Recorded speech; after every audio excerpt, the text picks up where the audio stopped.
एक बार एक दूर देश में एक चुड़ैल रहा करती थी। उसकी उदासी की वजह थी कि उसे बच्चा नहीं हो सकता था। हालांकि अगर उसे बच्चा होता तो वो उसे अपने गहरे रहस्यों और शक्तियों को दे सकती थी। इसलिए उसने तय किया कि वो पहली लड़की को सबसे दूर ले जाकर बिल्कुल अपनी बेटी जैसा बड़ा करेगी। बुराई का जादू पूरी दुनिया पर कब्जा करेगा। जहाँ चुड़ैल रहती थी वहीं से कुछ ही दूरी पर एक किसान पति पत्नी रहते थे। एक दिन आदमी को बड़ी अच्छी खबर मिली जो उसकी पत्नी ने उसे दी थी। हमें बच्चा होने वाला है।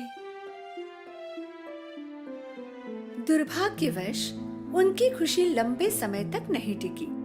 महिला बहुत बीमार हो गई। जैसे जैसे समय गुजरता गया उसका वजन कम होता गया। अगर वो जल्दी ठीक नहीं होती तो बच्चे को खो देती। उसके पति ने हर दवा और फायदेमंद जड़ी बूटी की कोशिश की पर वो ठीक नहीं हुई। उसके आखिरी डॉक्टर ने उसे कहा कि एक ही तरीका है जिससे उसकी पत्नी ठीक हो सकती है। एक बुरी चुड़ैल है, सिर्फ उसी के पास इसे ठीक करने वाली जड़ी बूटी है। अब सिर्फ यही एक रास्ता है। आदमी ने अपनी सारी हिम्मत इकट्ठा की और चुड़ैल के महल में चला गया और दरवाजे पर दस्तक दी। इतनी निडरता से मेरा दरवाजा खटखटा रहे हो, जरूर कोई महत्वपूर्ण बात होगी। मेरी पत्नी बीमार है, उसकी हालत दिन ब दिन बिगड़ रही है। मैंने सुना है कि केवल आप ही के पास उसके उपचार की जड़ी बूटी है। अच्छा, पर मैं तुम्हारी मदद क्यों करूं? मैं विनती करता हूँ, कृपया मेरी मदद कीजिए। मेरी पत्नी पेट से है। अगर मैंने उपचार नहीं किए तो मैं दोनों को खो दूंगा। उसकी स्थिति के बारे में सुनकर चुड़ैल ने अपना मन बदल दिया और उसकी मदद करने का फैसला किया। यदि तुम ऐसा कहते हो तो मैं तुम्हारी मदद करूंगी। चुड़ैल ने उसे उपचार की जड़ी बूटी दी। इस जड़ी बूटी के पत्तों का एक एक टुकड़ा रोज तुम्हारी पत्नी को खिलाना, तुम्हें वो ठीक होती नजर आएगी। आदमी बहुत खुश हो गया। भागते भागते घर पहुंचा। उसकी पत्नी ने रोज पत्तों का एक टुकड़ा खाया। उसकी तबीयत में सुधार आने लगा और उसका खोया वजन भी बढ़ता गया। पर कुछ दिनों बाद चुड़ैल ने दी हुई औषधि खत्म हुई। पत्नी की तबीयत फिर से बिगड़ गई। इस बार बहुत ही कम समय में उसकी हालत ज्यादा गंभीर हो गई। कोई उपाय न होने के कारण आदमी ने फिर से चुड़ैल के महल का दरवाजा खटखटाया। चुड़ैल को पता था कि वो वापस जरूर आएगा।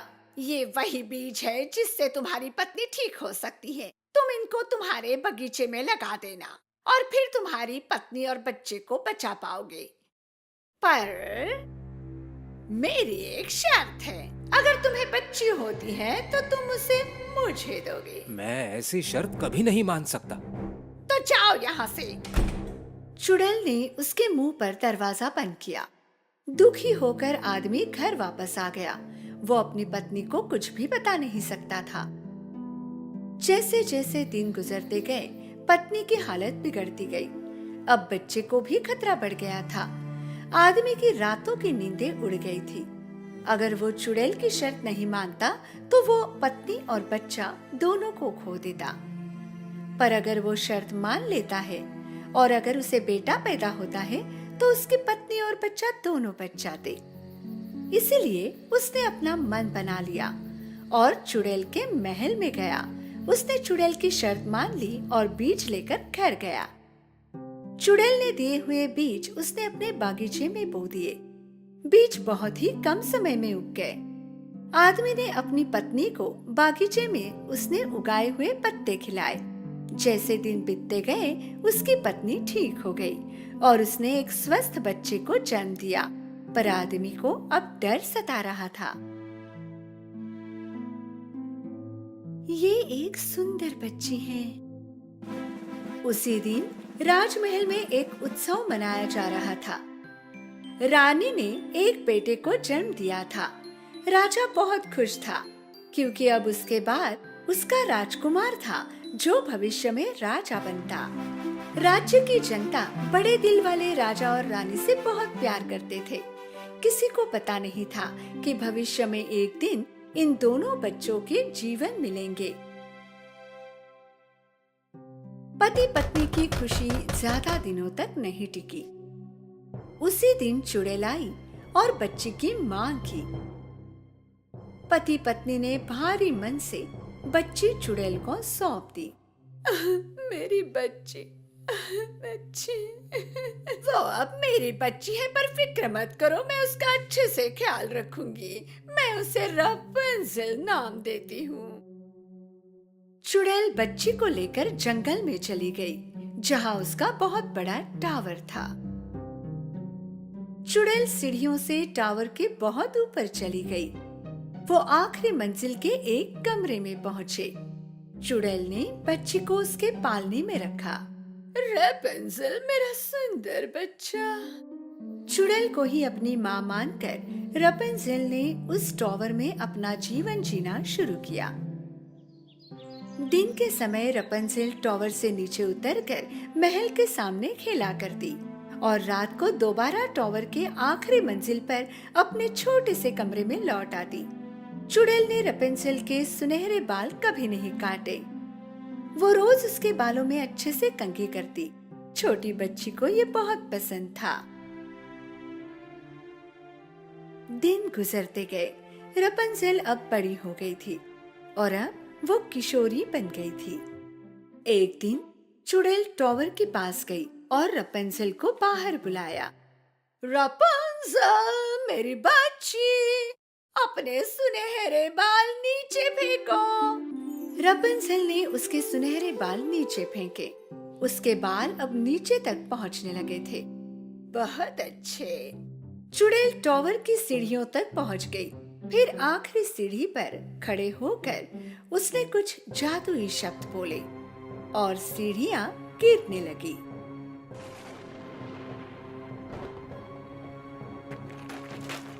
दुनिया के कोई भी शब्द इन सीढ़ियों को फिर से नहीं ला सकते।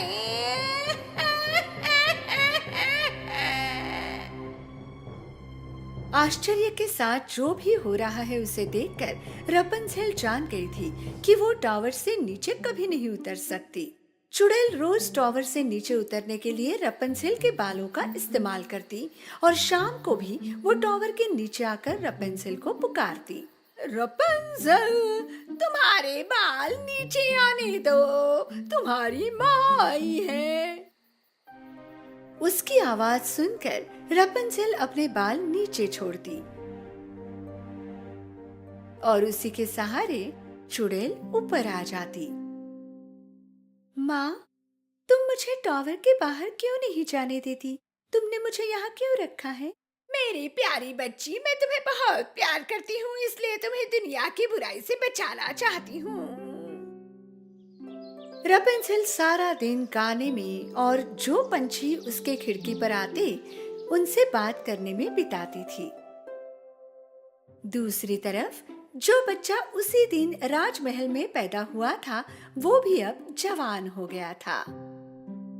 राजा अब बूढ़ा हो गया था और वो चाहता था कि उसका जवान बेटा उसकी गद्दी संभाले, राजकुमारी से शादी करे और उसे पोता दे। अन्य राज्यों की कई राजकुमारियां महल में आकर जाती, पर राजकुमार को कोई भी उसकी पत्नी के रूप में नहीं भाई। आखिर राजकुमार एक लंबी यात्रा पर निकल पड़ा अपने असली प्यार की खोज में। जब वो जंगल के पास पहुंचा जहां टावर छुपा था, उसने अपने आदमियों से पूछा, मैं इस जंगल में कभी नहीं गया, चलो इस जंगल से गुजरते हैं, शायद हमें कोई अच्छा रास्ता मिल जाए। राजकुमार, ये जादुई जंगल है, सुना है कि जो भी इसके अंदर जाता है वो लौट कर नहीं आता। ऐसा तुम कह रहे हो, क्या पता कोई अफवाह हो, खुद जाकर देखते हैं। राजकुमार और उसके आदमी ने जंगल में प्रवेश किया। राजकुमार को खुद पर भरोसा था, पर उसके आदमी को नहीं। कुछ देर बाद उनको टावर दिखाई दिया जहां रपुंज़ल रहती थी। फिर उन्होंने रपुंज़ल का गाना सुना।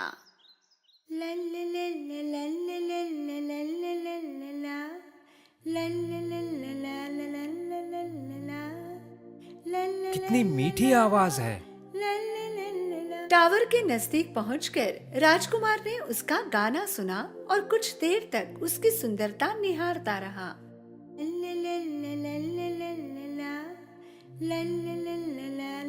उसी समय चुड़ैल वहां आई और उसने रपेंजेल को पुकारा।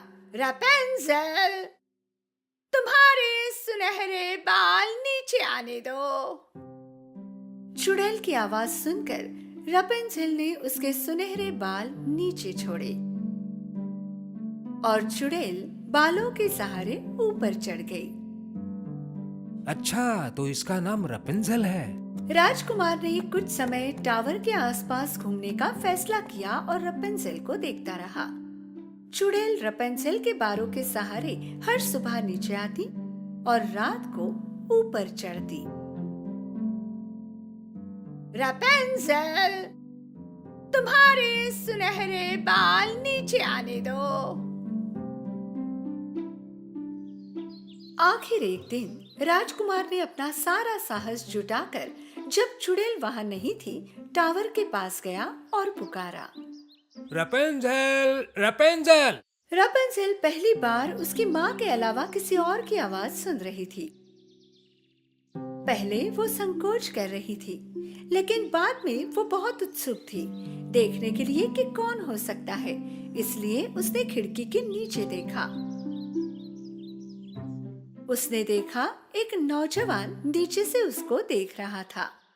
तुम कौन हो और तुम मेरा नाम कैसे जानते हो? मैं इस साम्राज्य का राजकुमार हूँ। मैंने तुम्हारी अद्भुत आवाज सुनी है और मैं तुमसे मिलना चाहता हूँ। मुझे अनजाने लोगों से बात करने की अनुमति नहीं, कृपया चले जाओ। तुम्हें मुझसे कोई खतरा नहीं, मैं वादा करता हूँ। कृपया नीचे आओ ताकि हम बात कर सकें। मैं नहीं आ सकती, यहाँ सीढ़ियाँ नहीं हैं। उसी समय रपेंजेल ने माँ को आते देखा। जल्दी से यहाँ से चले जाओ, माँ ने तुम्हें नहीं देखना चाहिए। राजकुमार तुरंत पेड़ के पीछे छिप गया। टावर के पास पहुंचकर चुड़ैल ने पुकारा और रपेंजेल के बालों के सहारे ऊपर चढ़ गई। राजकुमार रोज आने लगा। अब वो दोस्त बन चुके थे और वो भी जान चुकी थी कि उसे राजकुमार से कोई खतरा नहीं, इसलिए उसने अपने बाल नीचे छोड़े। राजकुमार ने उसके सुनहरे बालों को पकड़ा और ऊपर चढ़ गया। रपेंजेल बहुत उत्सुक थी। उसने पहले कभी कोई आदमी नहीं देखा था और आज राजकुमार उसके सामने खड़ा था। तुम्हारी माँ ने तुम्हें इस टावर में बंद करके क्यों रखा है? माँ मुझे कहती है कि ये दुनिया बुराई से भरी है। वो मेरी रक्षा करने की कोशिश कर रही है। लेकिन ये हास्यास्पद है। क्यों एक माँ अपनी बेटी को ऐसी जगह पर बंदी बना कर रखेगी? हाँ, ये सच है कि दुनिया में बुराई है, पर फिर भी सुंदरता भी तो है ना। रपेंजेल ये देखने के लिए उत्सुक थी कि क्या राजकुमार जो कह रहा है वो सच है, और वो भी बाहर की दुनिया देखना चाहती थी। आखिरकार उन्होंने अपना मन बना लिया और साथ में भागने का फैसला किया। उस रात जब चुड़ैल टावर पर पहुंची, उसने रपेंजेल के बाल नीचे छोड़े हुए देखे। रपेंजेल ने मुझे आते हुए देख लिया, इसलिए बाल नीचे छोड़ दी। टावर चढ़ने के बाद उसने क्या देखा? रपेंजेल के बाल काट कर खिड़की से बंधे हुए थे और रपेंजेल कहीं नहीं थी। उसे पल में एहसास हुआ कि रपेंजेल भाग गई। रपेंजेल ने अपने बाल काटे और खिड़की से बांध दिए थे और उसी के सहारे वो और राजकुमार टावर से नीचे उतरे थे। रपेंजेल, रपेंजेल, तुमने मुझे धोखा देने की हिम्मत कैसे की? इसी बीच रपेंजेल और राजकुमार उस जादुई जंगल से बाहर आए। जंगल जादुई होने की कहानी चुड़ैल की बनाई हुई थी। वो नहीं चाहती थी कि कोई वहां आकर रपेंजेल को देखे। रपेंजेल और राजकुमार आखिरकार महल पहुंचे। रपेंजेल के साथ राजकुमार राजा और रानी के सामने गया और देखा कि राजा एकदम स्वस्थ उसके सामने खड़े थे। पिताजी, आप एकदम स्वस्थ दिख रहे हैं। ये कैसे हुआ? एक औषधि बूटी ने तुम्हारे पिताजी को स्वस्थ किया मेरे पुत्र। क्या कहते हैं उसे? हाँ, रपंजेल। रपंजेल? राजकुमार ने उन्हें सब कुछ बताया जो भी उसके साथ हुआ। राजा ने बताया कि एक बूढ़े युगल ने उन्हें वो औषधि दी और उन्हें बुरी चुड़ैल की कहानी भी बताई कि कैसे वो उनकी बेटी को पैदा होते ही ले गई। राजकुमार और रपंजेल उस बूढ़े युगल के घर पहुँचे। जैसे ही उस औरत ने सुनहरे बालों वाली लड़की देखी, उसने पहचान लिया कि वो उसी की बेटी रपंजेल है, जो चुड़ैल उससे लेकर गई थी। मेरी बच्ची, आखिर तुम मुझे मिल ही गई।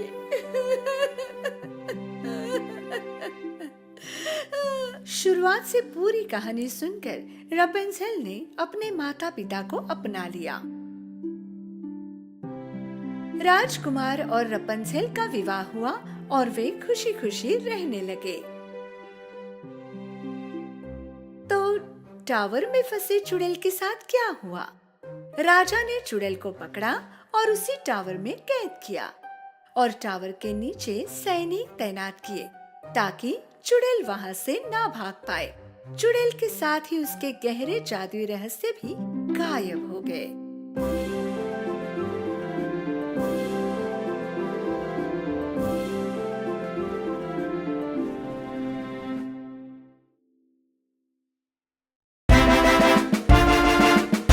एक समय की बात है, एक राजा था जो अपनी 12 सुंदर बेटियों के साथ रहता था। वो 12 प्रिंसेसेस के साथ एक बहुत बड़े और सुंदर घर में रहते थे। राजा अपनी बेटियों का पूरे दिल से ख्याल रखता था और जब भी रात को सोने जाता था तो राजा उन्हें बाहर जाने की इजाजत नहीं देता था। पर हर सुबह जब भी प्रिंसेसेस उठती थीं, तब कुछ अजीब हो जाता था। उन प्रिंसेसेस के जूतों को जैसे किसी ने सारी रात पहनकर नाच कर रखे हुए हों। उस राजा को अपनी बेटियों के लिए हर दिन नए जूते खरीदने पड़ते थे और अगले ही दिन वो सारे जूते इस्तेमाल किए होते थे। ना तो राजा और ना ही उनके महल के सिपाही इस जूतों के राज को सुलझा पा रहे थे।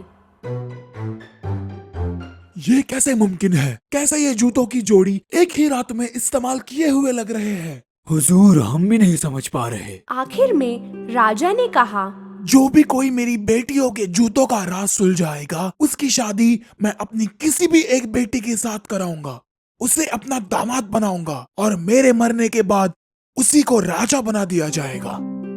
पर उस इंसान के पास सिर्फ 3 दिन और 3 रातें होगी, वरना उसे अपनी बाकी की जिंदगी जेल में बितानी पड़ेगी। उस राज्य के खूब सारे नौजवान और दूसरे देशों के राजकुमार भी महल में इस काम के लिए आए। कई दिनों तक वो उन 12 प्रिंसेस के कमरे के दरवाजे के बाहर पहरा लगाए बैठे रहते थे, पर कोई भी इस राज को सुलझा नहीं पाया और जूते इसी तरह हर रात को पहने हुए होते थे। आखिरकार एक नेक दिल का नौजवान इस काम के लिए आगे आया और फिर वो महल की ओर चल पड़ा। रास्ते में वो एक बूढ़ी औरत से मिला जो बहुत गरीब दिखाई दे रही थी। मेरे प्यारे बच्चे, मैं बहुत भूखी हूँ, क्या आप मुझे ब्रेड का टुकड़ा दे सकते हैं? उस नौजवान ने अपने बैग में पड़ा सारा खाना उस गरीब बूढ़ी औरत को दे दिया। वो औरत बहुत खुश हो गई क्योंकि इससे पहले वहाँ से जितने भी लोग गुजरे उनमें से किसी ने भी उसे कुछ नहीं दिया था।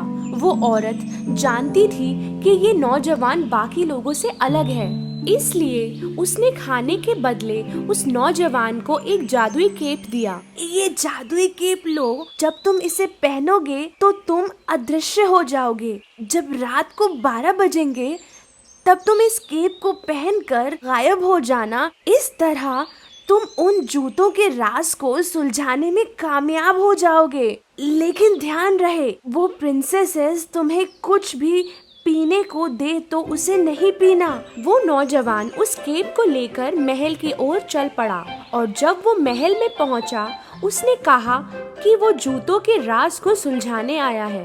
पहले दिन जब वो उन प्रिंसेसेस के दरवाजे के बाहर पहरा दे रहा था, तभी सबसे बड़ी प्रिंसेस नींबू शरबत लेकर बाहर आई। आप प्यासे होंगे ना? हमने ये नींबू शरबत खास आपके लिए बनाया है, इसे स्वीकार कीजिए। वो नौजवान उस बूढ़ी औरत की चेतावनी को भूल गया और उसने वो शरबत पी लिया।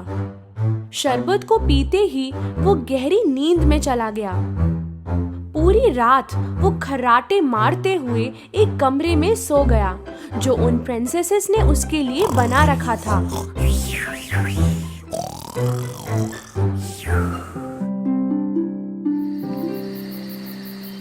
जब सुबह हुई तो वो नौजवान डरकर खड़ा हो गया। मुझे तो जादुई केप पहनकर प्रिंसेस के कमरे में जाना था।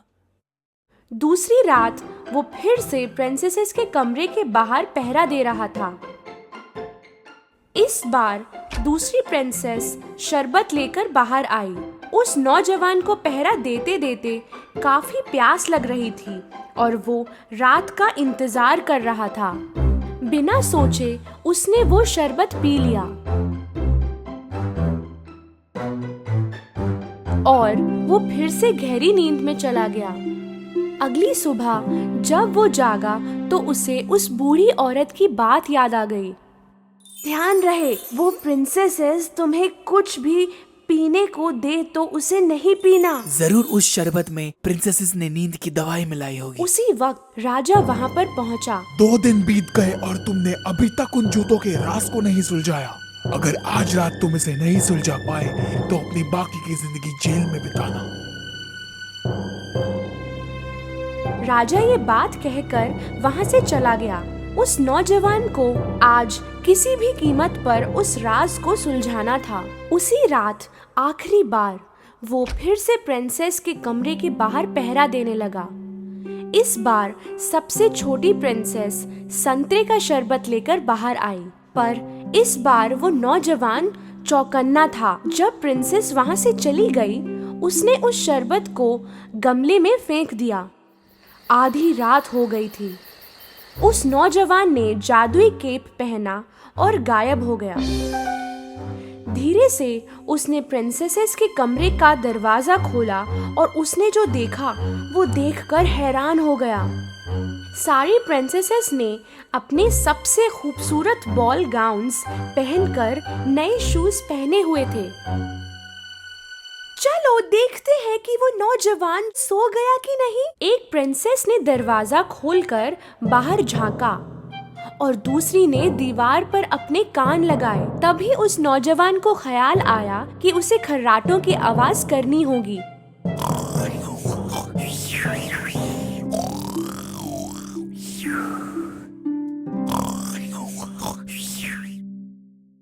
सबसे बड़ी प्रिंसेस ने बेड को एक तरफ सरका दिया और 3 बार ताली बजाई।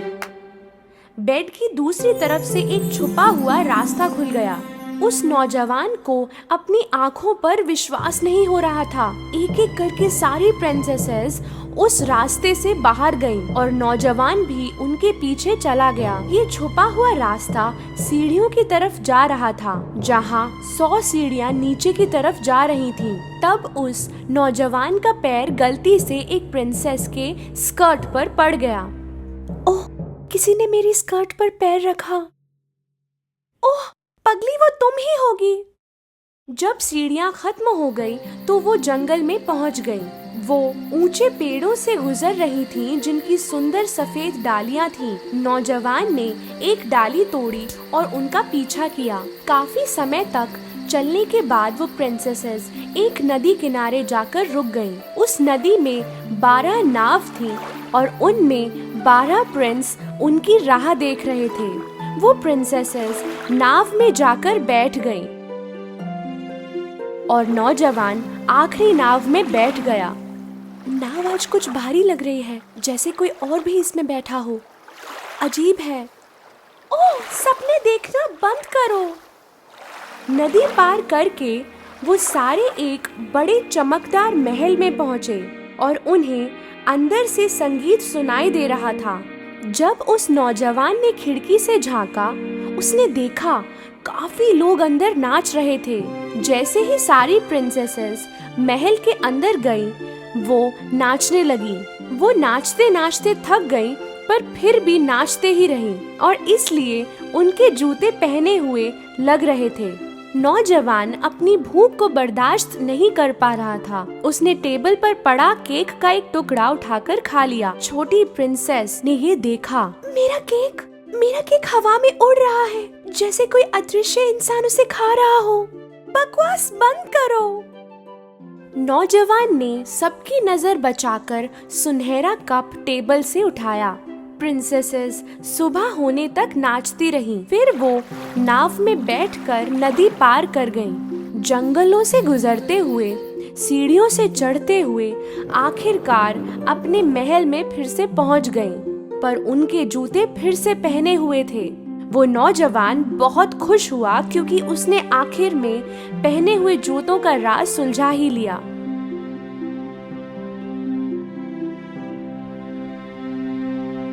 कुछ देर बाद राजा उस नौजवान के पास गया। तुम्हारा वक्त आज खत्म हो गया।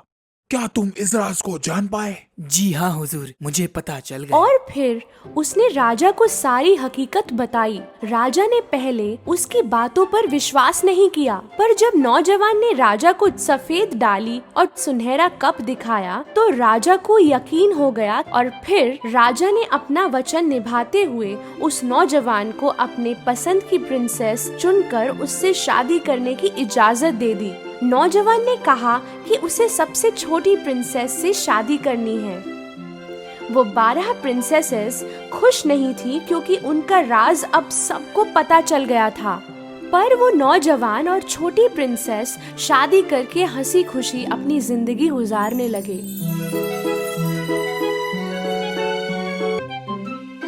बहुत पहले 3 पिगलेट्स अपनी माँ के साथ एक छोटे से घर में रहते थे। समय आ गया था कि अब वो घर छोड़कर अपनी जिंदगी खुद बसाएं।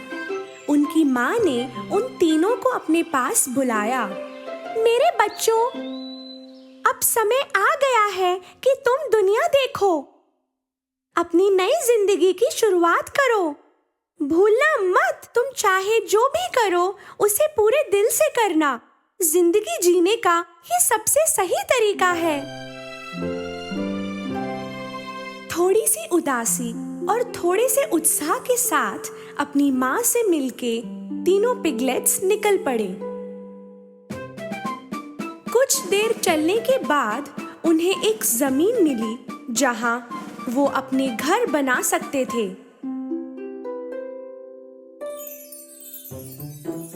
सबसे छोटे पिगलेट ने घास से अपना घर बनाने की सोची।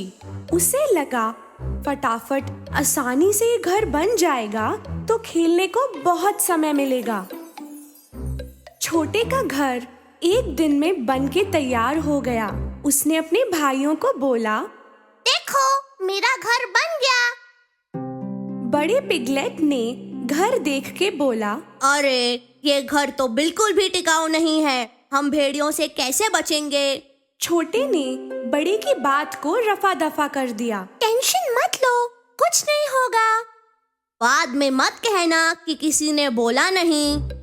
मंझले पिगलेट ने अपना घर लकड़ी से बनाने की सोची। जंगल से डालियां इकट्ठा करके वो अपने काम में जुट गया। तीसरे दिन मंझले का घर बन गया। ये घर घास वाले घर से तो ज्यादा टिकाऊ था। बड़े ने उसके घर को देख के बोला, तूने बड़ी मेहनत से बनाया है इसे, बड़ा सुंदर घर है ये, पर क्या हम इसमें भेड़िए से बच पाएंगे?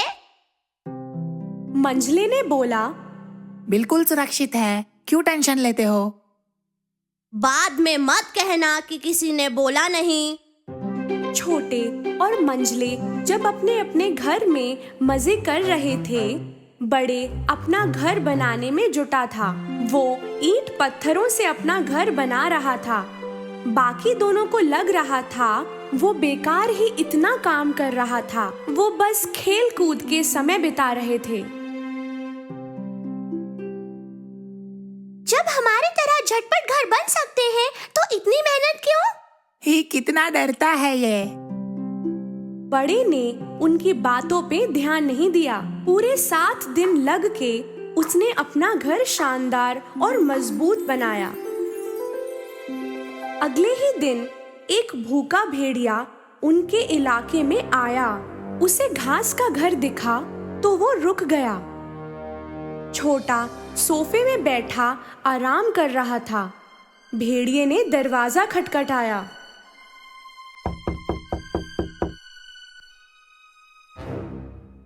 दरवाजा खोलो, मुझे अंदर आना है। नहीं खोलोगे तो 2-4 फूंक से घर तोड़ दूंगा। तुम कुछ नहीं कर सकते, मेरा घर टिकाऊ है। भेड़िए ने जोर से अपने मुंह से सांस छोड़ी और घर टूट गया। पर छोटा जैसे तैसे भाग निकला और दौड़ता हुआ मंझले के लकड़ी वाले घर में पहुंचा। उसके दरवाजा खटखटाते ही मंझले ने दरवाजा खोला और छोटा अंदर छुप गया। जल्दी बंद करो दरवाजा, भेड़िया आ जाएगा। घबराओ मत, इस घर में वो नहीं आ सकता। तभी भेड़िया वहां पहुंचा और उसने आवाज लगाई। दरवाजा खोलो, मुझे अंदर आना है। नहीं खोलोगे तो 2-4 फूंक से घर तोड़ दूंगा। कुछ नहीं कर सकते तुम। भेड़िए ने जोर से अपने मुंह से सांस छोड़ी और घर फिर से टूट गया। जैसे तैसे दोनों भाई वहां से निकल के बड़े के घर पहुंचे। बड़े, भेड़िया पीछे पड़ा है, क्या करे? बड़े ने उन्हें भरोसा दिलाया। टेंशन मत लो, ऐसा कुछ नहीं होगा। थोड़ी देर में वो भूखा भेड़िया यहाँ भी आ पहुंचा। दरवाजा खोलो, मुझे अंदर आना है।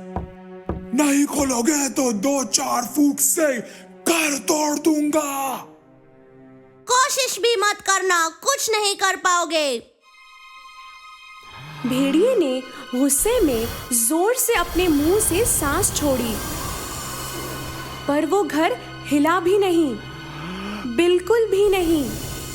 एक ईंट भी नहीं हिला पाया वो। थक हार के उसने एक दूसरी तरकीब सोची। घर के ऊपर एक चिमनी थी, वो उस पे चढ़ने लगा। उसे चढ़ता हुआ देख उसे अंदर आने से रोकने के लिए बड़े ने फायर प्लेस में आग शुरू कर दी और एक पानी का बर्तन उस पे रख दिया। भेड़िया चिमनी के ऊपर पहुंचा और नीचे जाने लगा और सीधे उबलते हुए पानी में गिर गया।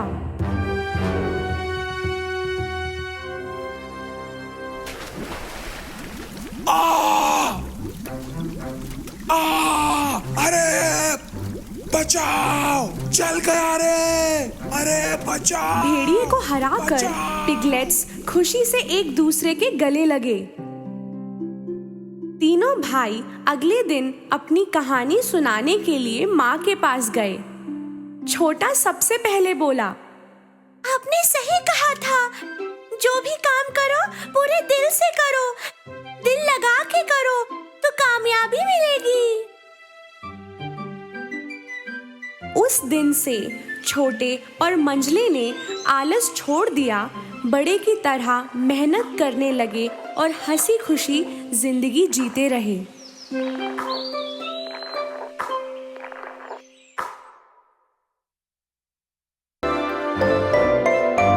एक समय की बात है, एक छोटी सी लड़की थी।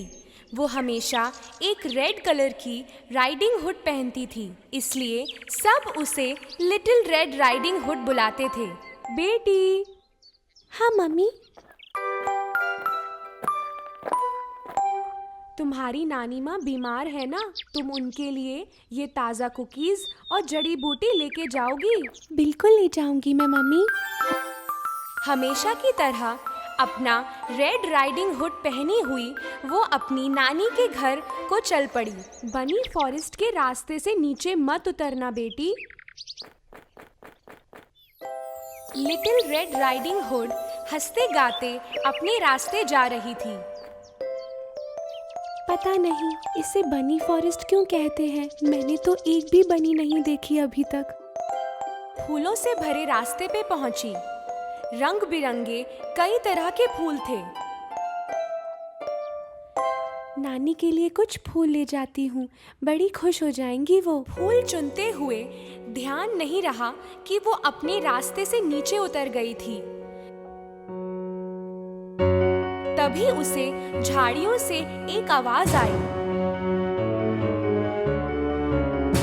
अचानक एक बड़ा भेड़िया उसके सामने आया।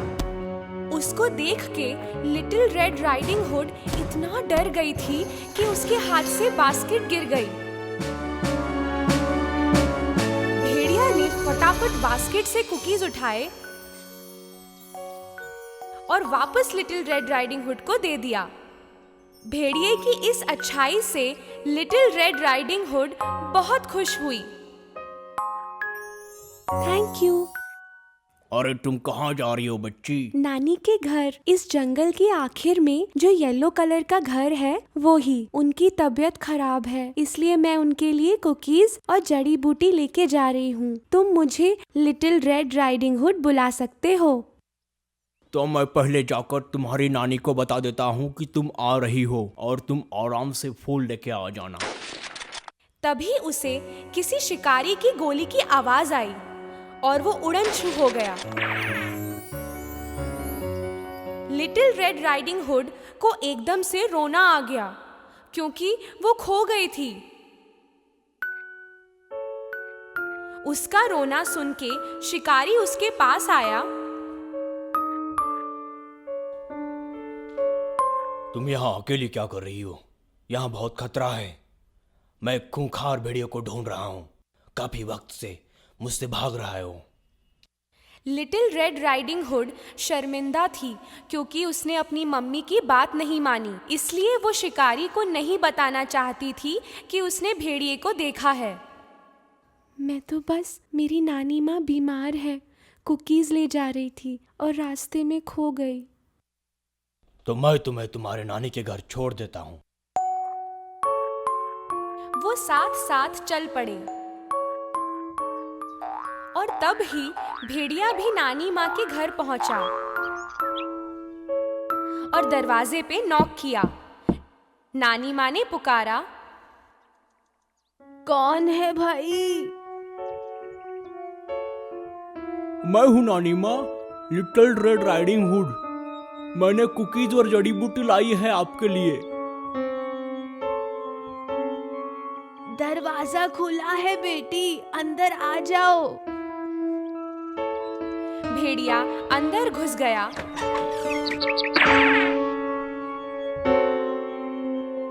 थोड़ी देर बाद लिटिल रेड राइडिंग हुड और शिकारी नानी माँ के घर पहुंचे। अब तुम जाओ बच्ची, अपनी नानी के पास जाओ। शिकारी अपने रास्ते लौट गया। लिटिल रेड राइडिंग हुड ने दरवाजे पे नॉक किया। कौन है भाई? मैं हूँ नानी माँ, लिटिल रेड राइडिंग हुड। दरवाजा खुला है बेटी, अंदर आ जाओ। लिटिल रेड राइडिंग हुड कुछ पल के लिए हिचकिचाई क्योंकि ये आवाज नानी माँ से थोड़ी अलग लग रही थी। तब ध्यान आया कि नानी माँ तो बीमार थी। बीमार है ना नानी माँ, इसलिए उनकी आवाज ऐसे आ रही है। वो दरवाजा खोल के अंदर गई। भेड़िया सारे कपड़े, टोपी और चश्मा भी नानी माँ के पहनकर बिस्तर पे लेटा था।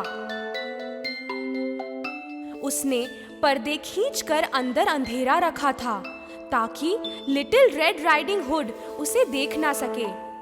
प्यारी बच्ची, इतनी दूर चल के तुम मेरे लिए खाना लेके आई। पास तो आओ बेटी, तुमसे गले तो मिलूं। जल्दी आओ, इतनी दूर क्यों हो? लिटिल रेड राइडिंग हुड ने बास्केट नीचे रखा पर ज्यादा पास नहीं गई क्योंकि नानी माँ कुछ अलग सी दिख रही थी। आपके हाथ इतने लंबे कैसे हो गए? ताकि तुम्हारा हाथ थाम सकूं। और इतने बड़े कान? तुम्हारी प्यारी आवाज सुनने के लिए। बड़ी बड़ी आंखें? तुम्हें जी भर के देखने के लिए। और ऐसे नुकीले दांत नानी माँ? तुम्हें चबा चबा के खाने के लिए। भेड़िया कूदा लिटिल रेड राइडिंग हुड की तरफ। तब लिटिल रेड राइडिंग हुड को मालूम हुआ कि बिस्तर पर नानी माँ नहीं बल्कि वो खूंखार भेड़िया था। बचाओ मुझे, बचाओ, बचाओ मुझे। शिकारी तक उसकी आवाज पहुंची।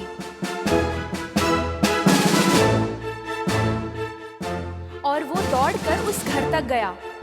दरवाजे के अंदर जाके भेड़िए को पकड़ा। आखिरकार तू पकड़ा ही गया भेड़िए। अब तू चल यहाँ से, देखता हूँ तुझे।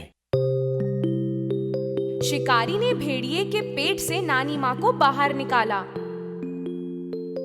हमें बचाने का बहुत बहुत शुक्रिया शिकारी अंकल। कोई बात नहीं बच्ची, पर वादा करो कि तुम हमेशा मम्मी की बात मानोगी।